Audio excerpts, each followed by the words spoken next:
Hey everybody, KC here. So I started out as a daily newspaper reporter. For that matter, so did Michael Sansolo. And while it's been a long time since I wrote for a daily newspaper, I feel a certain kinship with those folks. Those are my roots. I also feel a kinship for columnists, people who sit down and they express their opinion and actually put themselves out there. Sometimes once a week, twice a week, 5 times a week, whatever it happens to be.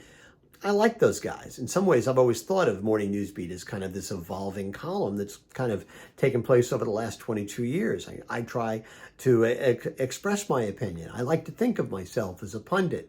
I bring this all up because there was a column in the Boston Globe the other day by a writer named Brian McGrory, and he was writing about another columnist at the Globe, Dan Shaughnessy.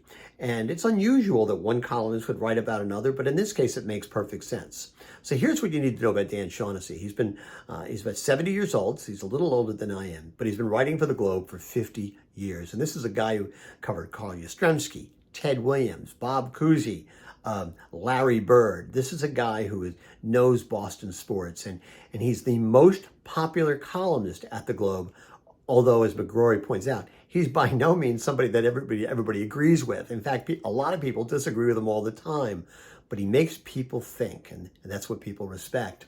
Anyway, it wasn't that long ago that Shaughnessy was out jogging, and they say, jogging? Not really. He moves very, very slowly.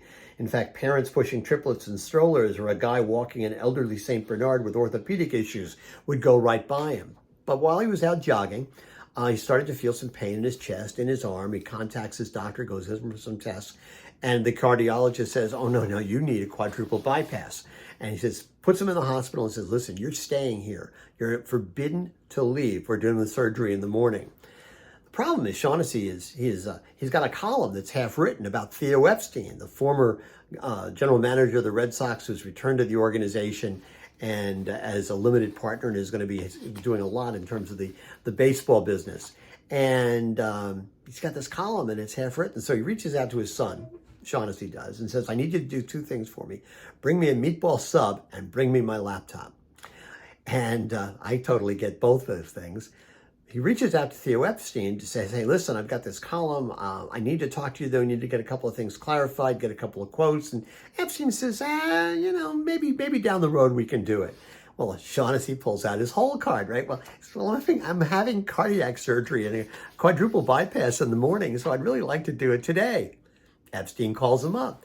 He does the whole thing, writes the column, and it's published the next morning in the Globe. People are reading it, not realizing that Dan Shaughnessy is at that moment on the table. If he doesn't survive, that's always a possibility when you're getting heart surgery. And that's an extraordinary kind of commitment that I think, that's what the greats bring to any business. That kind of commitment, that kind of passion.